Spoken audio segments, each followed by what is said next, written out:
Y le voy a hacer la palabra a Guillermina Donofrio, que es la directora nacional del área de programas y proyectos del Ministerio, también a cargo del programa, porque, como les decía al inicio a las colegas, compañeras, yo me agito hablando, estoy en mis últimas semanas antes de mi licencia por embarazo, entonces le cedemos la palabra a Guillermina, que va a estar más cómoda, por lo menos con más aire, charlando. Así que muchas gracias. Bien. Bueno, muchas gracias. Ahí está silencio, perfecto. Nuevamente agradecerles la invitación, la participación en este desayuno tan populoso, buenísimo poder compartir algunas de estas cuestiones. Y bueno, dicho lo cual, y de agradecerle también la presencia a Vicky en estas últimas semanas antes de su licencia. Avanzando con la presentación. A ver si esto funciona, porque está como trabada, no sé qué está pasando.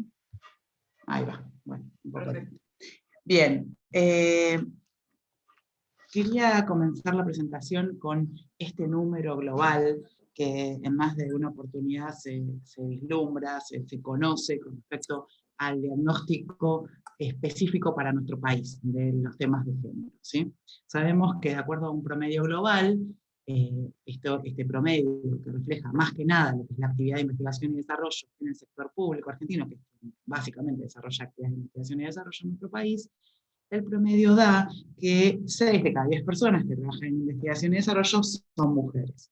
Como decía, es un dato global que refleja esto, el sesgo hacia el sector público que tiene el desarrollo de esta actividad, y además da cuenta de una medición binaria que desde el programa estamos intentando empezar a cambiar, que no es una cuestión fácil, pero que hay que encararla y lo estamos haciendo, y que muestra o podría dar lugar a interpretaciones en términos de que nuestro país, que se distancia de ese número que escuchamos muy frecuentemente, como el primer número que se dice en los diagnósticos de género, hay pocas, parecería que estamos en el reino de la igualdad.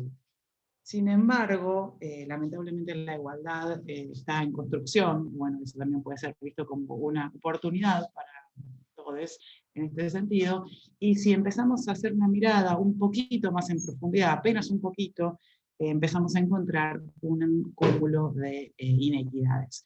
Una de las primeras cuestiones que queríamos traer a colación en función del diagnóstico que venimos realizando hace años y actualizando para que estos datos puedan dar cuenta de los datos globales de nuestro país y a su vez en términos todo el tiempo actualizados y que no den lugar a interpretaciones del tipo, pero esto refleja un estudio basado en 500 casos, ¿qué representativo puede ser? Estamos hablando de explotaciones de sistemas de información sobre arriba de 30.000 personas para estos números que estamos analizando en este caso, de las personas que trabajan en investigación y desarrollo, bases de cerca de 20.000 proyectos, aunque después recortemos algunos para algún análisis puntual, etc. Entonces, estamos hablando con la tranquilidad y la rigurosidad de sistemas de información actualizados, relevantes, oportunos, casi censales. Bueno, decía, en términos de las cuestiones que nos hablan de la inequidad de nuestro país, para ese primer número alentador, pero con todos sus peros, si miramos cómo es el nivel alcanzado en la carrera de investigación, las jerarquías, vemos que tenemos, mirado violeta, ahí, los tonos de violeta están representando a las mujeres, los tonos verdosos a los varones. Vemos que si bien en la base tenemos bastante paridad, en la cima, la categoría A, esto es un ejercicio realizado con la última medición del manual de Frascati, propuesto por la UNESCO, estamos hablando de las que son las categorías investigador, investigadora principal y superior en el CONICET, y 1 y 2 del programa de incentivos, para que sepan qué es lo que está ahí condensado en la categoría A. Hay una diferencia de 6 puntos porcentuales. Alguien dijo, muchas personas dicen en algunas presentaciones sobre estos temas, que como se ven unas bases muy extensas y que no hay tanta diferencia, es cuestión de esperar unos años más y que esto se arregla casi sobre el mero paso del tiempo. No es algo que compartimos desde el Ministerio de Ciencia, Tecnología e Innovación y desde el programa que viene a justamente trabajar activamente para que estas situaciones puedan empezar a revertirse. Una situación un poco más complicada aún, y que conocemos también muy bien quienes estamos presentes en este desayuno, es el techo de cristal. El techo de cristal, las paredes pegajosas, los pisos pegajosos y todas esas metáforas que nos hablan del problema del acceso de las mujeres a los puestos de toma de decisión. Este gráfico que está ahí abajo, esa barra, que muestra que el 22% de quienes ocupan cargos de autoridad de organismos de ciencia y tecnología en nuestro país son mujeres, es el doble de mejor que el que teníamos hasta antes de la asunción de la doctora Ana Franchi y la doctora Susana Mirazú a cargo del CONICET y del INTA respectivamente. Si no, estábamos hablando siempre de que 1 de cada 10 eran mujeres quienes ocupaban esos puestos. Sin embargo, si miramos puestos de rectores y vicerrectoras, siguen siendo una abrumadora minoría. No está tan así la situación en secretarios y secretarias de ciencia y técnica de las universidades, que está más o menos cercano a la paridad, y en secretarias académicas, que como solemos decir, es un puesto que sabemos que conlleva una brutal carga administrativa, hay una feminización que también nos está diciendo algunas cosas. Volviendo sobre la idea que mencionaba hace un ratito, en términos de las cuestiones que hablan de ese número general, ¿no? De que tenemos más mujeres. Por supuesto también es un número relativo, porque si miramos qué pasa por disciplinas, las mujeres están subrepresentadas en las áreas de ingenierías y tecnologías, también en las ciencias agrícolas y en las ciencias exactas y naturales, aún tomadas así en términos generales para cada uno de estos grandes campos. Luego, si miramos al interior, tenemos de nuevo situaciones en las cuales están mejor y peor relativamente las mujeres con respecto a sus colegas varones. Y como contracara tenemos una sobrerepresentación femenina en ciencias sociales, humanidades y en ciencias médicas y de la salud. En cuanto a qué pasa con la participación de las investigadoras en los sistemas de evaluación, bueno, podemos decir que nuevamente, si vamos a mirar en los sistemas de evaluación en términos generales, parece haber relativa paridad, hay pocos puntos porcentuales de diferencia. No obstante eso, cuando lo miramos en términos de disciplinas, sí hay muchísima o hay una relativa diferencia que nuevamente, y sin contar todos los aspectos cualitativos que en más de una situación hemos conversado con algunas de las colegas presentes, como quién se queda hasta última hora, terminando los informes y una serie de cosas en la distribución del tiempo, del uso del tiempo entre colegas. Bueno, todo esto para excusa o no excusa, en el sentido de que fue una de las cuestiones poder montar un diagnóstico como el que montamos con la participación de la doctora Ana Franchi, de la doctora Erika Guinness. Trabajamos mostrando estas situaciones de inequidad que se daban en nuestro país, y desde junio del año pasado, por resolución del ministro de Ciencia, Tecnología e Innovación, tenemos el Programa Nacional para la Igualdad de Géneros en el sector. Este programa tiene distintos objetivos, por supuesto bien ambiciosos, no podíamos ser menos. El primero, que es bien transversal, es hacer de las instituciones de ciencia y tecnología ambientes propicios para el desempeño del progreso con igualdad. Esto involucra un montón de dimensiones, y en eso tenemos que estar activamente involucrados desde todas las instituciones también. En segundo lugar, y como uno de los aspectos distintivos y desafiantes que queremos que encare este programa, es promover que se incorpore la perspectiva de género en los procesos de investigación, que se pueda incluir la dimensión de género, los estudios de sexo y género, en todos los procesos de investigación, en múltiples dimensiones. Entiendo que Erika también va a abordar este aspecto, y es excelente para poder seguir discutiéndolo en profundidad. Un tercer objetivo tiene que ver con promover la igualdad de mujeres y la población LGTBI+, en el acceso a posiciones jerárquicas. Esto es otro desafío importante del programa. Como estamos haciendo una política nacional para nuestro sector, lo estamos haciendo en absoluta sintonía con el Ministerio de las Mujeres, Géneros y Diversidad, que también forma parte activa de nuestro programa sectorial, y lo hacemos cooperando en el desarrollo o promoviendo la cooperación en el desarrollo de estudios, investigaciones y transferencia con otros organismos. Para esto hay distintas funciones, dice que mi conexión a internet es estable, esperemos que no me deje pagando, distintas funciones y acciones. ¿Qué es lo que hace el programa? Bueno, hace múltiples cosas y ya las empezó a hacer desde comienzos del año pasado, aún antes de la firma de la resolución, y en un trabajo arduo más allá de la pandemia. Cuestiones como la asistencia en la elaboración y el diseño de distintos instrumentos de política con perspectiva de género. Solo por citar algunas de las acciones recientes en este sentido, se hizo una asistencia técnica al programa Distinción Investigadora, ahora investigadora de la Nación, para incorporar la perspectiva de género en su propio diseño, las convocatorias y demás, y también en el premio Innovar. Asistencia en el monitoreo de políticas y prácticas, en la evaluación de políticas, identificación de buenas prácticas.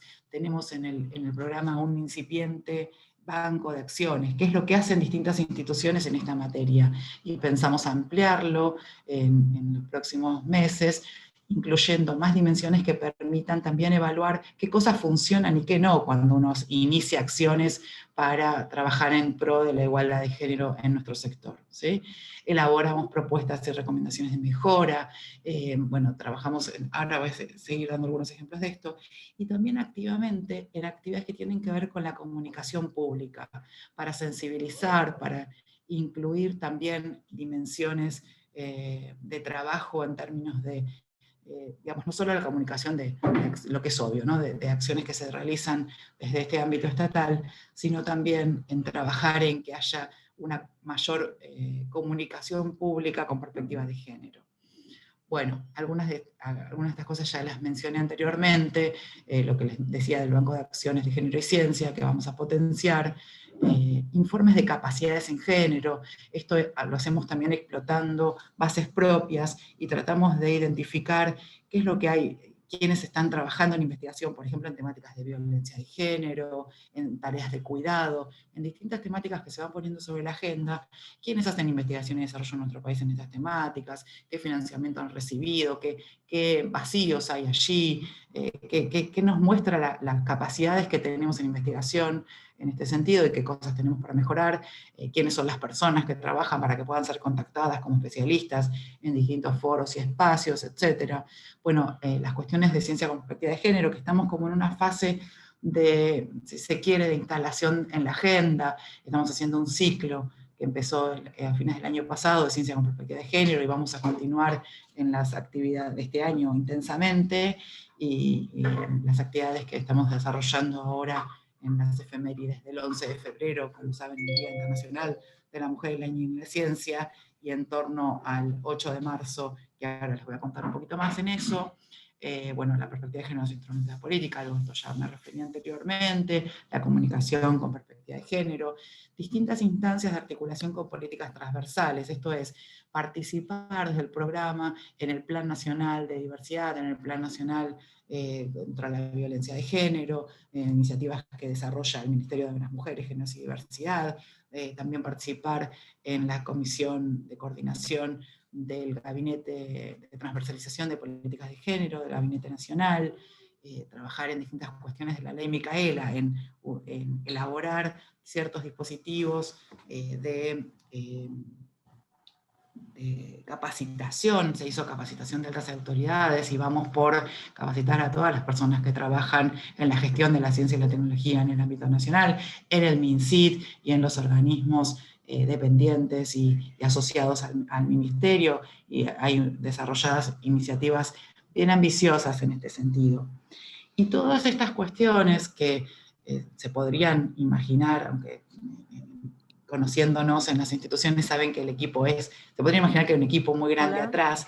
Lo que hay es un andamiaje, una dinámica de trabajo muy pensada a nivel institucional, con una secretaría ejecutiva que está a cargo del ministerio y está a cargo de Victoria Timino, que dirigió las palabras iniciales, una secretaría técnica, que en este momento del lado del MinCit está vacante, pero con una secretaría técnica adjunta a cargo de Azul Armida, de CONICET, con quien trabajamos de manera codo a codo desde el Observatorio de Violencia de CONICET, y una mesa de coordinación intrainstitucional y otra interinstitucional, en la cual participan todas las instituciones del Consejo Interinstitucional de Ciencia, Institucional de Ciencia y Tecnología, porque estas cuestiones tienen que ser transversales a todo el sistema. El programa busca fundamentalmente irse convirtiendo en un faro, un difusor de iniciativas, un promotor de iniciativas, pero esto se hace absolutamente con la participación y el compromiso de todas las instituciones, cada uno en su espacio. Y finalmente, también hablando de cómo es la dinámica del programa, cómo se compone, cómo es su cotidianidad, tiene una comisión asesora de lujo en la que participa la doctora Erika Inés, perdón, estoy deshabituada a las pronunciaciones, se las decimos siempre de 7 maneras distintas. Y que pueden consultar en la página que luego les voy a mostrar quiénes componen ese consejo asesor de lujo, y un equipo de trabajo pequeño, pero muy comprometido y productivo en esta temática.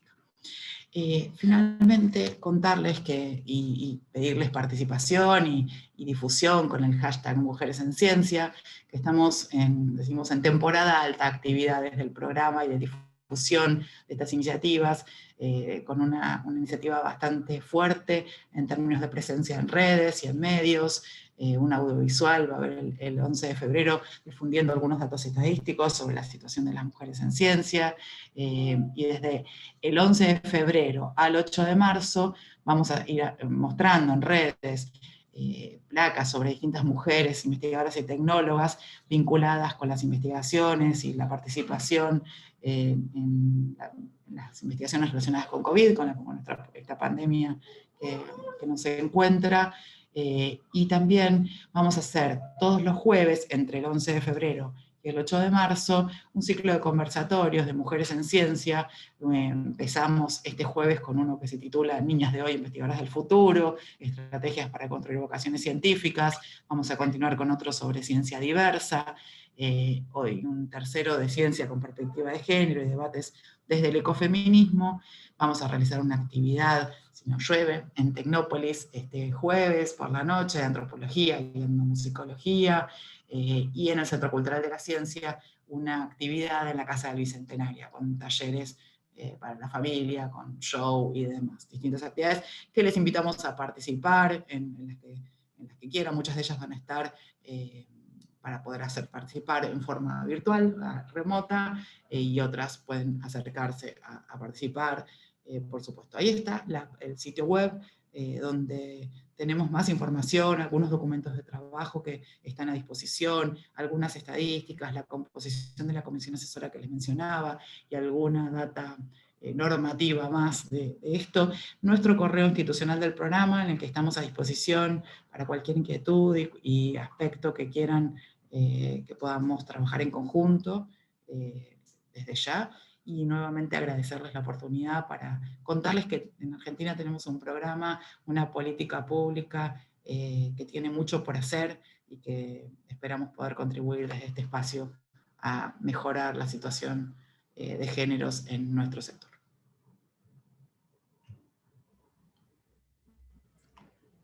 Dicho lo cual, dejo de compartir. Buenísimo, Guillermina. Victoria, muchísimas gracias por presentar el programa y justamente dar un pantallazo y también una invitación a la acción. Voy a leer entonces algunas de las preguntas que han puesto en el chat. Por ahí no las llegamos a cubrir a todas, pero nos quedan para el bloque final.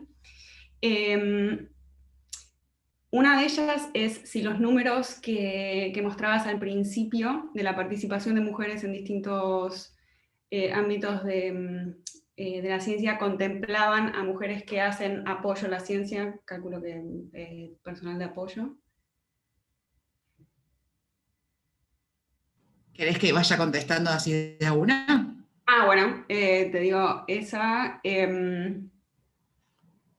Después otra pregunta que está relacionada con personas que se desempeñan en otros organismos de ciencias y tecnologías que no son necesariamente universidades o CONICET, si esos números también estaban incluidos en las estadísticas que mostraste.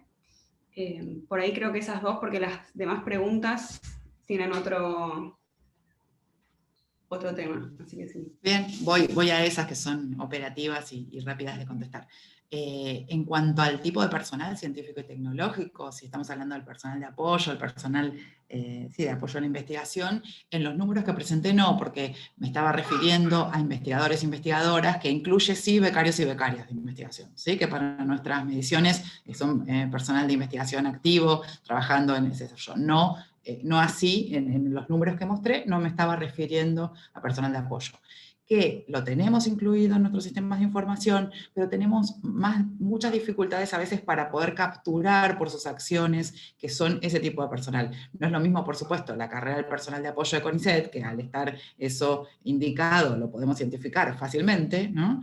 En otras actividades, porque fíjense que la fuente de información básica en la que nos estamos basando es el CBAR, es el Registro Nacional, en realidad, del personal científico y tecnológico argentino. Entonces depende de lo que cada uno declare informe. Cuanto más completo está el CV, más oportunidades de procesar esa información y poder potenciarla y dar cuenta de ella. Pero sí hay una dificultad ahí. Y en lo que nos dicen de las instituciones, de los tipos de instituciones, pasaría otro tanto. Si miramos con lupa de alguna institución que puedan llegar a tener inquietud, posiblemente tenga una subrepresentación, pero de nuevo, estamos hablando de los organismos, el CONICET sin duda, con una cobertura amplísima, las universidades públicas también con una cobertura amplísima, y las universidades privadas que desarrollan menos investigación en nuestro país que las públicas, también tienen buena participación. Si miramos de nuevo con lupa, el Instituto Antártico Argentino, podemos dar cuenta en forma censal, estamos hablando de 60 personas del Instituto Antártico, no están las 60, pero bueno, en realidad de las 100 que en total que trabajan, hay una cobertura muy amplia, de más de 2/3 partes, pero no está el 100%. ¿Sí? Esto tiene que ver también con la promoción del uso de estos sistemas de información. Por ejemplo, en la agencia se utiliza activamente, todos quienes pasan para pedir solicitud de fondos en la agencia caen, entre comillas, dicho con cariño, en el CBAR, ¿no? Y entonces luego podemos utilizar esta información para conocer más sobre nuestro sector y poder dar cuenta de ello. Pero, digamos, siéntanse tranquilos que hay una cobertura muy amplia. Lo que yo decía al principio del sesgo del sector público es porque hay muy pocos, si lo quisiéramos mirar, o sea, la situación de 60-40 no es la situación en las empresas privadas de investigación. De hecho, ahí tenemos que, en nuestro diagnóstico siempre tomamos las encuestas de innovación que realiza otra área del ministerio, y ahí la proporción es 1-4, ¿sí? En mujeres, no 6-4. Bien, creo que más o menos contesté eso. Buenísimo. Sí, claro y detallado. Otra pregunta, hay un par de preguntas que están relacionadas en verdad en cómo diseñar actividades inclusivas para todos y todas, no exclusivas para mujeres. También hay una pregunta al principio en esta línea, digamos, cómo incorporar o hacer llegar también las ideas, digamos, el mensaje del programa. Que no sé si lo querés comentar ahora o por ahí dejarlo reservado para más adelante. Perdón, Estefanía, me perdí. Estaba acá dándole una mirada rápida a las preguntas Hay un par de preguntas. Viendo a ver si podía resumir. Sí, hay dos preguntas que están en la línea, digamos, de cómo hacer para diseñar actividades inclusivas para todos y todas y no exclusivas para mujeres. Y hay una antes que es en esa misma dirección. Perdón, ya voy a... Dale. Vas a usar tu poquito de aire para este momento. Me lo gasto en esta pregunta. En realidad es difícil, porque es difícil por el momento para el sistema científico en sí, para el programa particularmente, que todavía no ha hecho mucho recorrido en identificar otras identidades. Perdóname, se escucha muy bajito. ¿Podés tratar de acercarte al micrófono? O... ¿Ahí sí me escuchan? Sí, ahí mucho mejor, mucho gracias. Mejor. Bueno, que es todo un desafío para el programa en realidad poder empezar a identificar las distintas identidades diversas que trabajan en el sistema científico y tecnológico argentino. Nuestra propuesta desde el programa es justamente empezar a convocar no solo a las mujeres, sino también a las personas de diversas identidades de género a participar en las distintas actividades. Y en ese marco empezamos a trabajar en este ciclo que mencionaba Guillermina hace un ratito, que comienza el 11 con un conversatorio, que la semana que viene, el 18, tiene otra cita que es Ciencia Diversa y que convocará en la medida de lo posible investigadoras que trabajen, a investigadores que trabajen cuestiones de diversidad en la ciencia, desde el estudio de la diversidad hasta las propias experiencias, ¿no? Y la idea es poder ir entrelazando y trabajando en conjunto también con la Secretaría de Políticas de Diversidad del Ministerio de las Mujeres, con quienes venimos trabajando codo a codo justamente para poder identificar a estas personas en el sistema y poder empezar a pensar, a preguntarnos cuáles son sus obstáculos, cuáles son sus barreras y también qué cosas han tenido que enfrentar a lo largo de sus trayectorias y de la mano de eso pensar qué acciones podemos llevar adelante para mejorar el recorrido que hacen en el sistema científico y tecnológico. No sé si eso responde a la pregunta un poco. Perfecto, sí. Bueno, hay un par de preguntas más, pero creo que las vamos a guardar para el debate, así mantenemos un poco el ritmo. Y entonces con eso, Pau, te cedo a vos. Antes de eso, solo quiero decirles algo que es horrible, pero que nos vamos a ir con Vicky más temprano de lo que deberíamos, nos vamos a quedar hasta el final porque tenemos una actividad en un ratito y estamos complicadas por eso, pero que no piensen que nos estamos corriendo por simplemente no nos queda otra, nos tenemos que repartir entre algunas otras cuestiones. Disculpas por eso anticipadas. Bueno, gracias de nuevo. Gracias de nuevo. Sabíamos que tenían que ir más temprano, pero queríamos aprovechar para recibirlas, aunque sea un rato, y para que todos pudieran conocer estos programas que por ahí no son tan conocidos en este momento. Y ahora vamos a pasar a la siguiente expositora, que es Erika Ines. Es doctora en química por la Universidad Nacional del Litoral y es investigadora independiente de CONICET en el área de tecnología de alimentos, pero desde hace unos años se dedica más bien a la política.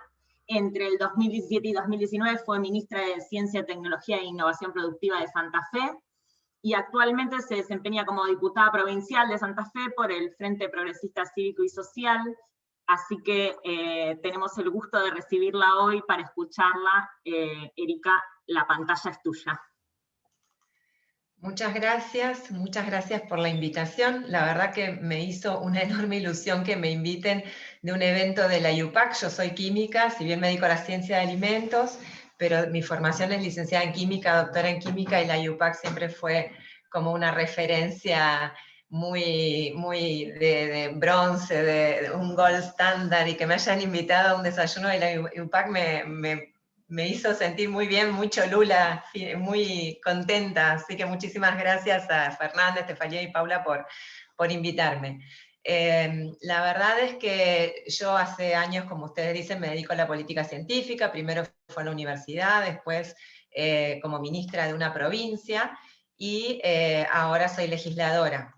Pero siempre me interesó la cuestión de la igualdad de género. Siempre me preguntan cuándo me empezó a importar, y yo digo que no sé, no tengo un momento fijo de cuándo me empezó a importar esto. Siempre me importó, digamos, la cuestión de la igualdad, y la igualdad de género se fue metiendo naturalmente en mis formas de hacer política, y sobre todo de diseñar la política científica, ya sea de una universidad o de una provincia cuando me tocó hacerlo, y ahora en las leyes que preparamos, que escribimos, nuestros proyectos de ley. Así que bueno, les voy a contar un poco acerca de este recorrido y acerca de las distintas estrategias que hemos ido tomando en diversos momentos, un poco de diagnóstico, un poco de propuesta, y espero que les sea de interés esta participación. A lo mejor alguna se siente que estoy contando algo ya muy conocido, para otras y otros seguramente no, van a ser conceptos nuevos, así que les pido perdón a los que ya están más familiarizados con el tema, pero voy a retomar algunas definiciones porque como buena química siempre me gusta ponerme de acuerdo acerca de lo que estoy hablando antes de seguir adelante con los razonamientos. Bueno, el género es un campo académico y científico que, si bien data de los años 30 del siglo pasado, viene de la antropología, es recién en los años 70 cuando se populariza, por así decirlo, en el ámbito de otras ciencias y se toma desde la interdisciplina y se empieza a usar de manera más generalizada para discutir el determinismo biológico. Es decir, si bien todavía hay mucha gente que piensa que nuestra sociedad está sexo determinada, es decir, que si uno nace biológicamente mujer u hombre, vas a seguir un derrotero en la vida y va a estar en ese papel y en ese rol, en realidad ya desde los años 30 se empieza a discutir esto y en los años 70 se populariza y hay una explosión de estudios en este campo. Muchas veces se habla de que la ciencia actual es una ciencia que avanza por pequeños incrementos, que se mueve la frontera del conocimiento muy poquito, que ya no hay Einsteins o Bohr o no sé, Newtons, para usar todos físicos, que muevan realmente el conocimiento de una forma disruptiva, o Darwin, para nombrar un biólogo, pero yo no coincido con eso. Yo considero que los estudios de género son estudios revolucionarios y que quizá por una todavía cercanía temporaria no nos damos cuenta del cambio enorme que han hecho y que van a hacer en nuestra forma de ver la ciencia y en nuestra forma de crear el conocimiento. Si bien estamos en una etapa que eso todavía está en una polémica y en una discusión, y también estamos en una etapa donde esto es muy refutado y las creaciones de estos conocimientos son más colectivas. Pero pensemos, por ejemplo, en Darwin, cuando tanto lo denostaban por decir que el hombre descendía de los primates, o pensemos en Lavoisier, cuando tanto lo denostaban cuando explicaba la oxidación en contra del flogisto y esas discusiones científicas tenían lugar. Yo creo que en este momento con los estudios de género pasa algunas cosas similares. ¿Y qué hablamos cuando hablamos de sexo y cuando hablamos de género? Esto es importante porque también va a tener importancia en el diseño de las investigaciones, sobre todo las fármaco y biomédicas, pero en todas las investigaciones. Cuando hablamos de sexo, hablamos de una característica biológica, que en los humanos son mujeres, varones o intersex. Y si hablamos de animales, macho, hembra o hermafrodita. Y uno lo puede anclar a, por ejemplo, en los mamíferos, ¿cómo lo diferenciamos? ¿Cómo lo clasificamos? Bueno, lo podemos clasificar yendo al ADN, a lo que está codificado en los genes, o podemos clasificarlo sobre qué gametos produce, si produce óvulos o produce espermatozoides. Aún ahí vamos a tener cierta dificultad en clasificar a los individuos intersex, que se ha descubierto recientemente que son más numerosos de lo que se pensaba. Bueno, esto es importante, como les decía, si ustedes van a diseñar un fármaco y van a hacer un experimento, y sobre qué lo van a probar, si sobre machos, sobre hembras, sobre ambos, y eso hasta hace muy poco tiempo no se consideraba ni se tenía en cuenta. Bien. ¿Qué pasa con el género? Bueno, si el sexo parece tan fácil de clasificar, aunque acabamos de ver que no lo es tanto, porque hay una tercera gama de categorías recientemente descubiertas y más compleja de lo que se pensaba, bueno, el género es aún más complejo, porque el género no tiene que ver solo con la biología. El sexo biológico es una parte, dialoga con el género, pero no es lo único. El género es un elemento constitutivo de las relaciones sociales. ¿Cómo nos relacionamos? Los humanos vivimos en sociedades que son grandes, son complejas, y cuando nacemos nos educamos en esas sociedades, somos educados en esas sociedades, y nos dan una serie de manuales y de cajas de herramientas con las cuales nos podemos relacionar con los demás, y uno de esos elementos muy fuerte y que pesa mucho en las personas es el género. Y el género no siempre coincide con el sexo biológico, con el sexo que se identifica en nosotros y que nos es asignado cuando nacemos y nos ven y nos dan una identidad, sino que muchas veces no coincide. Y además, el género es, a diferencia del sexo, cambiante según la geografía. Hay cosas que se consideran masculinas en unas culturas y femeninas en otras.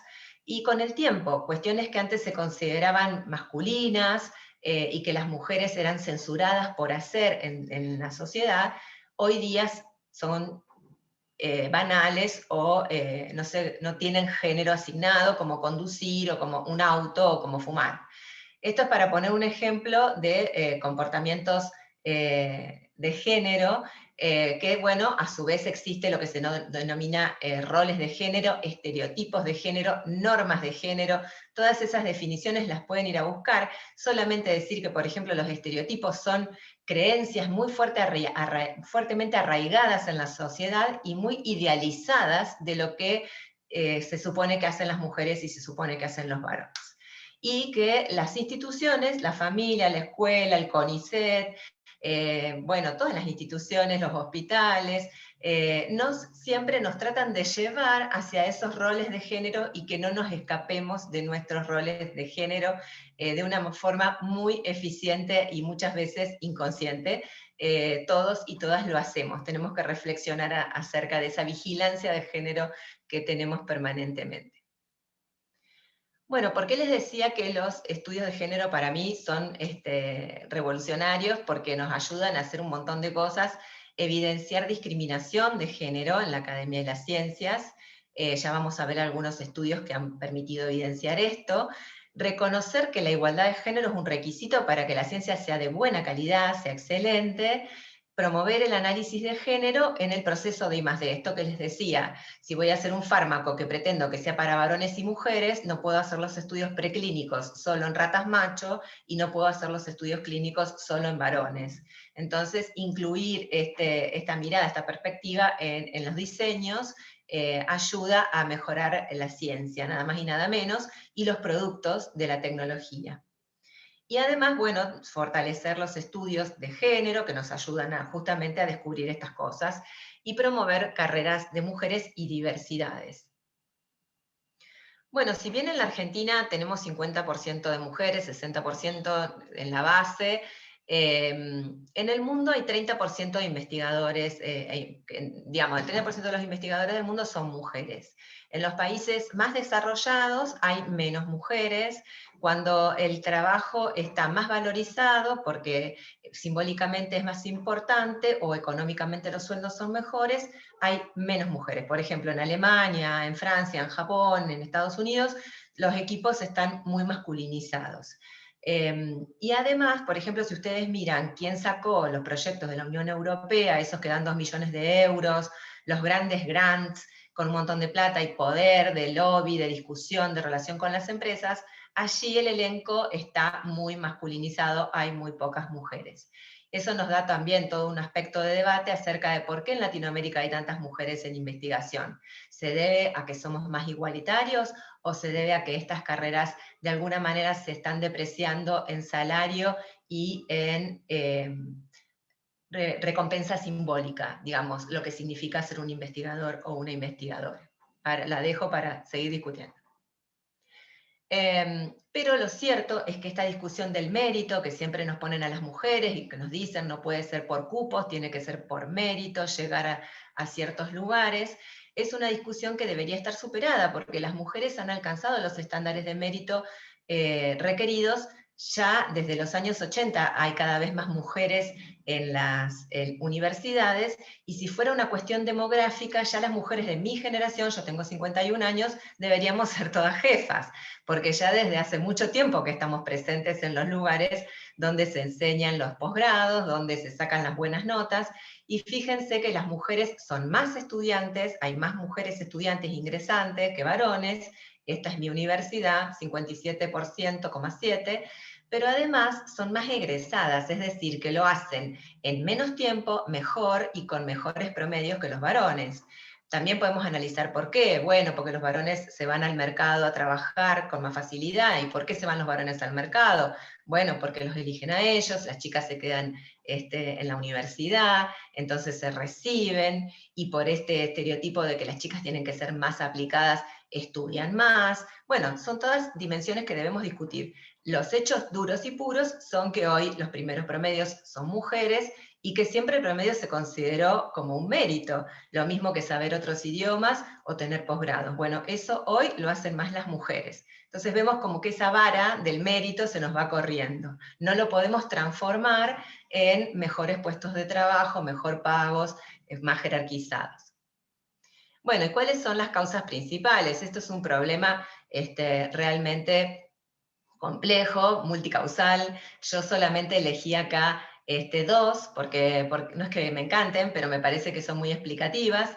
Una les pasa a todas, las mujeres y las identidades de género subalternizadas, no solamente a las científicas, es la distribución inequitativa de las tareas de cuidado doméstico, y la segunda es una específica de nuestra profesión, que es el sesgo de género en la evaluación. Este es un estudio que hizo el Ministerio de Economía junto con el Ministerio de las Mujeres sobre una encuesta que era de 2003 del INDEC, una encuesta de uso del tiempo, y los datos son bastante antiguos, no, 2013, no 2003. Pero bueno, se volvieron a usar para calcular el porcentaje en el PBI de la contribución del trabajo doméstico, el trabajo no remunerado que se hace en los hogares, y las mujeres realizan el 76% de ese trabajo y los varones el 24%. Esto significa casi 16% del PBI. Estamos hablando de una contribución similar a la de la industria. Es muchísimo, obviamente no está en el PBI oficial calculado en casi ningún país del mundo, y esto incluye todo, no solamente el cuidado directo de los niños y niñas y personas que requieren cuidado porque no son autónomas temporalmente o siempre, sino también incluye el cuidado indirecto, que quiere decir gestionar, ser la gerente de todo, de que la casa funcione, proveer un hábitat que esté limpio, proveer alimentos, ir a hacer la compra del alimento para que se puedan preparar y transformar en comidas que estén disponibles, proveer lavado de ropa para que esté limpia, para que la use la familia, etc. Que aunque las mujeres muchas veces tercerizan comprando ese servicio en el mercado, generalmente hacia otras mujeres, la gerencia de todo esto no se la pueden delegar a nadie. O sea, todas tienen anécdotas de que se fueron a un congreso y tuvieron que dejar las comidas organizadas en el freezer y las indicaciones para ir bajando día por día, más la grilla de buscadas y traídas de los lugares de las niñas, etc. Bueno, como a nosotros este tema nos interesaba mucho, cuando estuvimos en el ministerio en Santa Fe, hicimos una encuesta de uso del tiempo. Esa encuesta, como les decía, 2013 fue la última que se hizo a nivel nacional, que la hizo el INDEC. Nosotros la hicimos con un grupo de investigación de la Universidad Nacional de Rosario, de la Facultad de Ciencias Económicas, que son de CONICET. Lucía Andreossi es la investigadora que tuvo a cargo el armado de la muestra y el entrenamiento y la ejecución de las encuestas, que eran personalizadas y llevaban unos 45 minutos más o menos.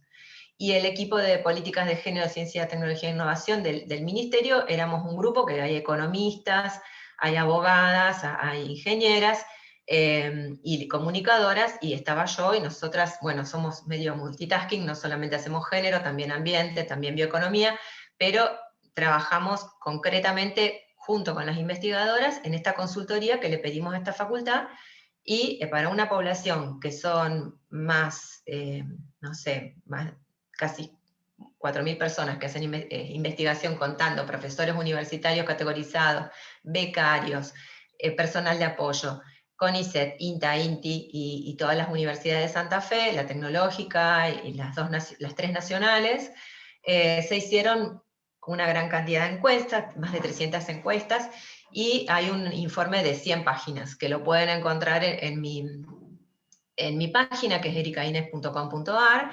Ahí lo pueden bajar al PDF entero. Ahí les elegimos una gráfica donde se ve que una de los hallazgos es que las mujeres hacen jornadas más largas. Tienen jornadas de más de 45 horas semanales. Esto, por supuesto, no se refleja en los salarios.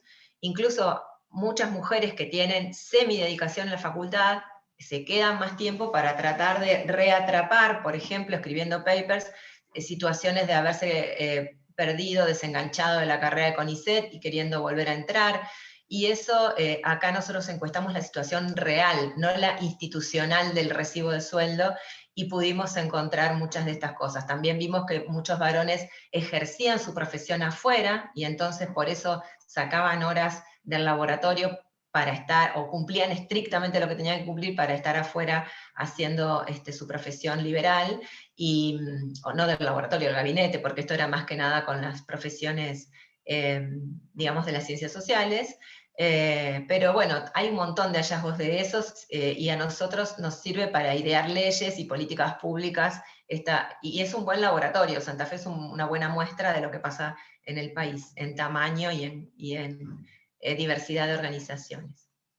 Bueno, tengo estos dos videos que me gustaría pasarle para mostrar un sesgo, perdón, voy a empezar con un sesgo de género. El del señor que les voy a mostrar ahora, es un señor que esto es pre-pandemia, estaba en Corea, hubo un problema de una corrida cambiaria en Corea, y le hacen una entrevista a la BBC, y pasa esto.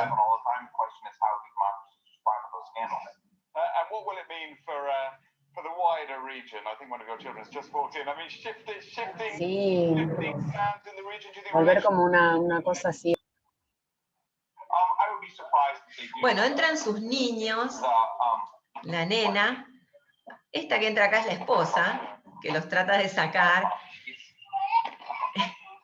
El conductor de la entrevista intenta seguir haciéndole la entrevista, y bueno, finalmente la cortan. Él pide disculpas, la señora ahí pobre, todos pensaron que era la niñera, ahí hay un sesgo racial, como era coreana pensaban que era la niñera. Ahora, ¿qué pasa si le pasa eso mismo? O sea, se hicieron memes, todo el mundo hizo bromas con eso. En realidad él después explicó que las hijitas entraban siempre que él hacía un Skype, porque él hablaba con sus padres y ellos hablaban con sus abuelos. Bueno, pero fue toda una cosa muy graciosa. ¿Qué pasa si le pasa a una mujer? Perdón. Ay, tengo problemas. Minister David Cameron was talking about, oh, I'm really sorry, that's my son arriving. Sorry, I'm really embarrassed, sorry. Hold on 1 second. Sorry.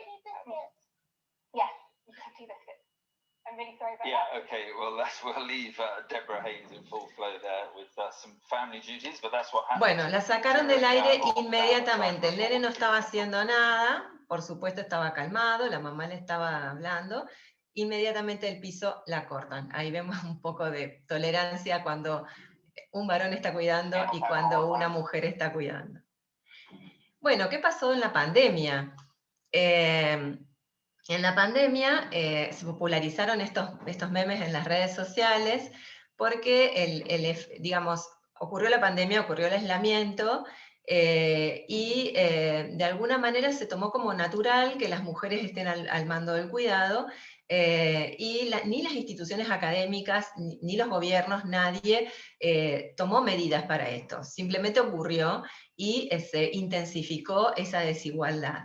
Entonces aparecieron estos memes, esta se popularizó, en realidad es una foto real de una mamá en España, que dice no entrar de 11:30 a 12:15, estoy en una reunión, y la respuesta a tu pregunta es una de estas. No, en la lavadora, fruta, no sé qué hay de comer, en tu cuarto, etc. Y esta también es una de, te toca el cuidado de la tarea, las clases de los niños, y entonces el señor le dice, muy bien, ¿dónde están los libros? ¿En qué año van? ¿Dónde están los colores? No puedo entrar al classroom. ¿Cómo se llaman los niños? Bueno, y se va agravando cada vez más. Estos son estudios, siempre nosotras que somos de las ciencias, de las STEM, siempre tenemos esa necesidad de probar todo con números, de decir, no nos estamos quejando, no nos estamos haciendo las víctimas, esto es lo que pasa, acá están los números hablan por sí solos. Y tenemos un poco esa ilusión positivista de que al ver los números el mundo se va a dar cuenta y va a cambiar. Bueno, eso lo debemos seguir haciendo, pero no confiemos solo en que el conocimiento va a cambiar, tenemos que trabajar para poder lograrlo. Bueno, esto pasó también de los preprints que se mandaron durante la pandemia. La diferencia, hay varios papers ya sobre esto. Los varones ocuparon mejor el tiempo del aislamiento que las mujeres. y esto es significativo, no era muy importante, pero sí significativo, y como esto es recién de abril de 2020, se intensificó con el tiempo. Además se verificaba otra cuestión, y era que era mayor la probabilidad de que cuando una mujer y un varón formaran un matrimonio, el varón tuviera obligaciones afuera, es decir, no fuera trabajador esencial y no estuviera junto con la mujer aislada. Mientras que para los científicos pasaba al revés, era más probable que su esposa esté junto con él, con lo cual la carga de cuidado seguía desbalanceada y las mujeres podían escribir menos. Bueno, este es un ejemplo que siempre me interesa dar, y es un estudio que se hizo sobre más de 500 estudiantes y recientes graduados de ingeniería en universidades de Estados Unidos. Les preguntaron a las mujeres por qué elegían la ingeniería, igual que a los varones. A 500 estudiantes, mujeres y varones, le preguntaron esto, y los agarraron cuando estaban terminando su carrera y los siguieron en los primeros años después que se recibieron, de su trabajo. Les pagaban $100 por mes para que respondan esto. Estos son estudios muy caros que se hacen en los países que tienen realmente financiamiento. Y se conectaban por teléfono y contestaban. Bueno, ¿por qué elegían la ingeniería? Las mujeres y los varones lo elegían por lo mismo, lo elegían porque les gustaban tener trabajos que no sean rutinarios, que sean desafiantes, que les propongan siempre cosas nuevas, se sentían buenos en matemáticas o en ciencias, y querían a su vez llegar a ser gerentes. Tenían esa ambición, querían buenos puestos, querían avanzar en ese sentido. Pero se vio que muchas mujeres dejaban el campo de la ingeniería, se iban a trabajar como docentes universitarias, investigadoras, se iban a los departamentos de calidad, o directamente se iban, y se les perdía un poco el rastro. ¿Y por qué tantas ingenieras abandonan su carrera? Entonces, ahí las razones eran bastante explícitas. Una de ellas era la asignación de roles estereotipados en los trabajos de equipo por parte de sus compañeros, pares o de los profesores. En ese sentido, para los varones, tener una primera experiencia de trabajo de equipo era muy buena, porque se sentían desafiados, se sentían entusiasmados, mientras que a las mujeres sí les asignaban, por ejemplo, llenar las planillas de Excel, sacar las fotos digitales de lo que estaban haciendo, tomar notas, o incluso cuestiones más tipo servir el café, que también ocurría. Vivían esa primera experiencia como una frustración, al contrario que los varones. Otro tema era que habían visto que les sucedían lugares hostiles y discriminadores en las pasantías y en las entrevistas. En las entrevistas laborales, por ejemplo, muchas testimoniaron que nunca alcanzaban a hablar de su currículum. Siempre quedaban en la pregunta personal, la pregunta personal era si se pensaban casar, si estaban en pareja, si iban a tener hijos. Esas preguntas son ilegales en muchos países. En nuestro país está dentro de lo que es la ley de antidiscriminación, no está muy claro si se pueden o no se pueden hacer.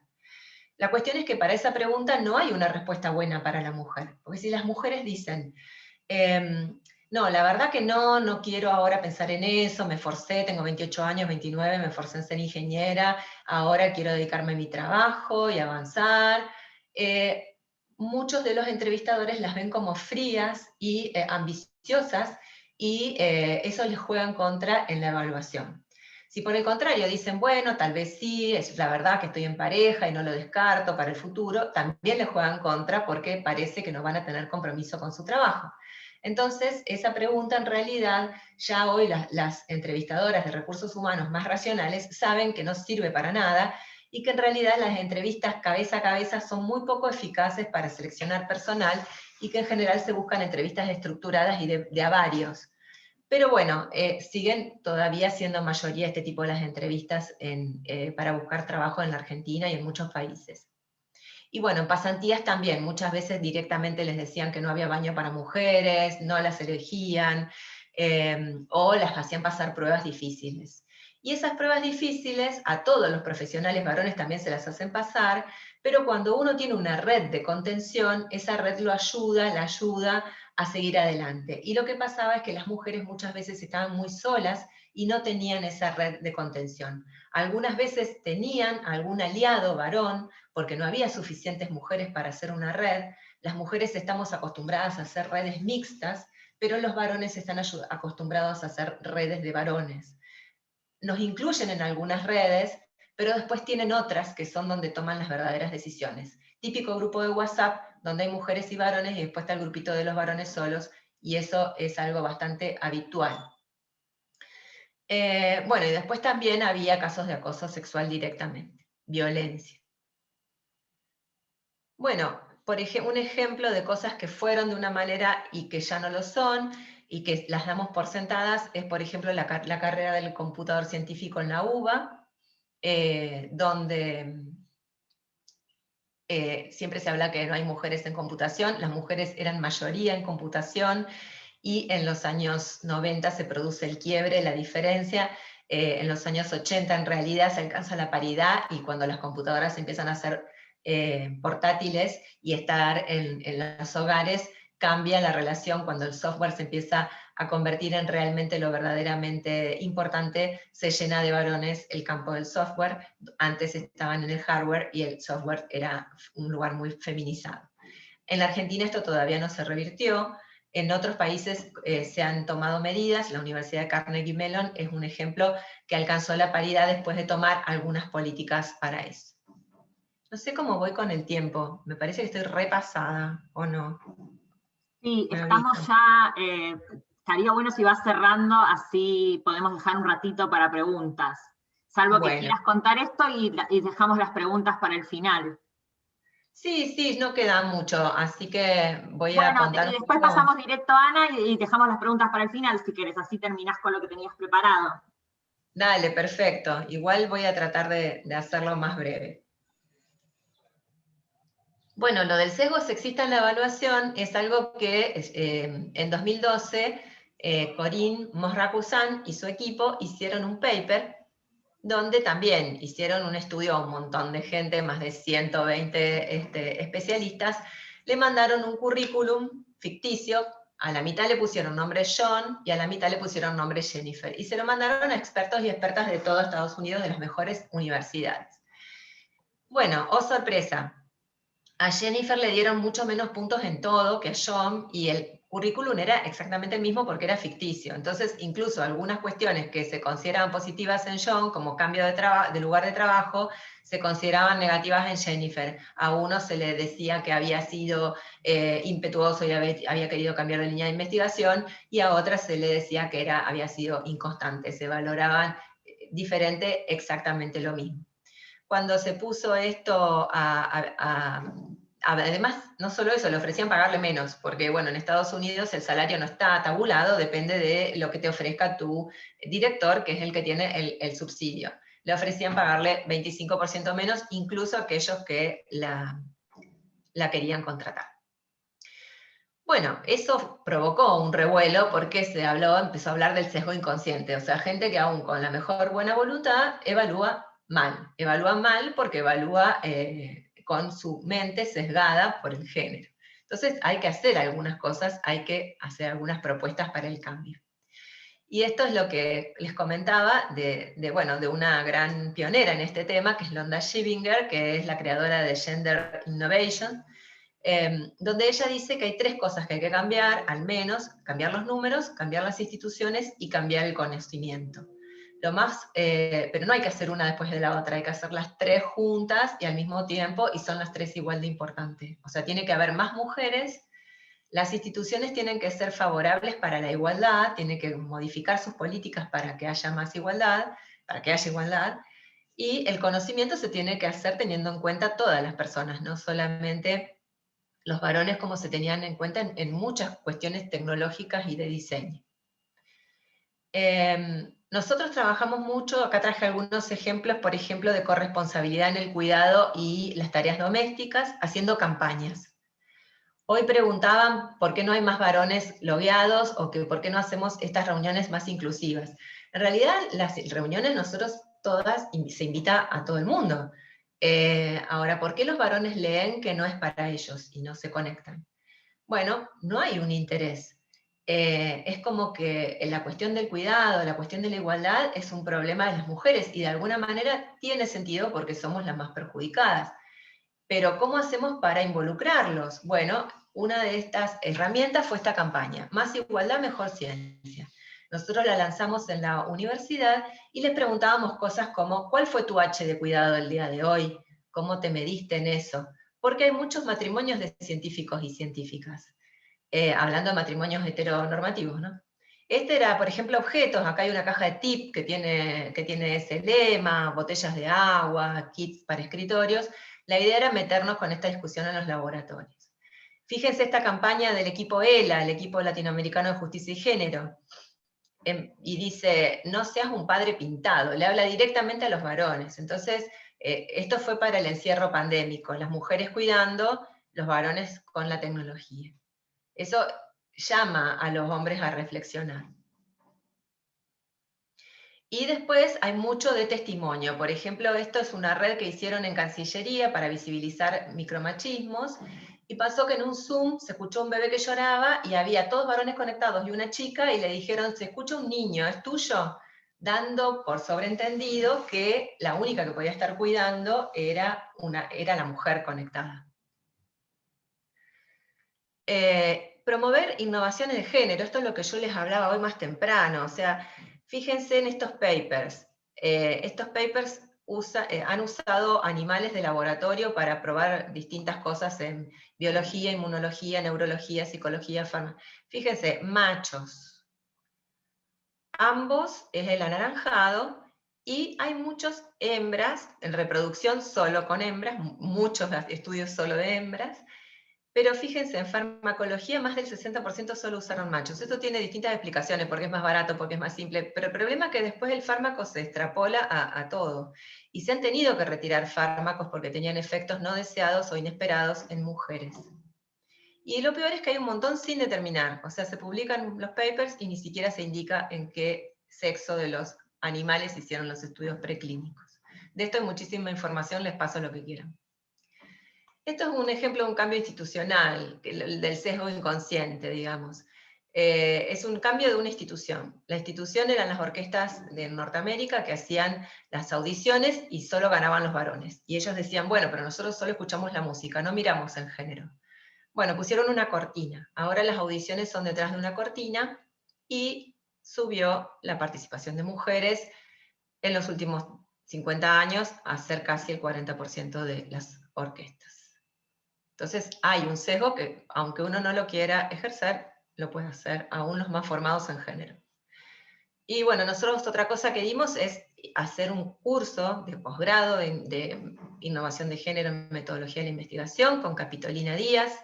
Ella es una catedrática española, ahí está dando el curso en Santa Fe, y algunos de los que tomaron este curso trabajan en, por ejemplo, sesgo de género en inteligencia artificial, tratando de curar los algoritmos. Estos son Ferrante, Peterson, Larrazábal, publicaron recientemente. Ellos tratan de curar los algoritmos para que no apliquen sesgo de género, por ejemplo, para salud humana, analizando imágenes con inteligencia artificial, para que sean tan buenos los resultados para mujeres como para varones. Y bueno, lo que hacemos es estar acá. Tenemos una red, GenCit, que es una red de género y ciencia, nacida acá en Santa Fe y en Rosario. Esta es una charla parecida a esta que dimos en la reunión de la RAFA, de la reunión de la Asociación Física Argentina, en un taller específico que se llamó TANFIS. Esta es con las rosarinas. La rosarina es ella, que es Florencia Robeto de la Universidad de Rosario, pero son las del TANFIS, Taller para Mujeres en Física. Esto es la Unión Matemática Argentina en 2015, y ahora repetí porque me invitaron de nuevo. Ahí estaban todos los matemáticos, estaban todos los varones también. Había 70 personas en Santa Fe en esa charla. Y bueno, me parece que lo más importante, uno de los consejos de la IUPAC es esto, hacer las redes, y por eso ahí quedan a disposición todos mis contactos. Me parece que es algo que nos debemos trabajar todas y todos juntos, así que a disposición. Buenísimo, Erika, muchísimas gracias por la presentación. Vas a ver en el chat muchos elogios y agradecimientos. estamos un poco justos de tiempo y no nos queremos perder la presentación de Ana, así que le vamos a dar paso a ella y después si hay algún tema para discutir entre todas, nos quedamos al final. Así que Steffi, te doy el paso. Buenísimo, bueno, muchas gracias. Gracias, Erika. Espectacular. Y bueno, nada, un enorme placer presentar a Ana Franchi, doctora en Química Biológica de Exactas de la UBA, investigadora superior del CONICET y desde diciembre del 2019 presidenta del CONICET. Además también presidenta de la Red Argentina de Género, Ciencia y Tecnología, la RACCIT. Así que bueno, Ana, te cedo la pantalla.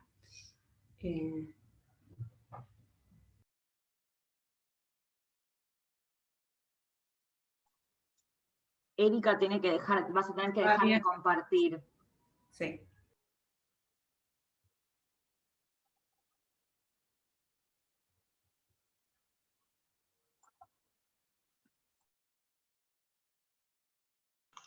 Ahí estaba distraída mirando el chat y compartía mi pantalla. ¿Se puede ahora? ¿Puede compartir Ana? Debería, sí. Ahora, Ana, ¿tenés algún problema con eso?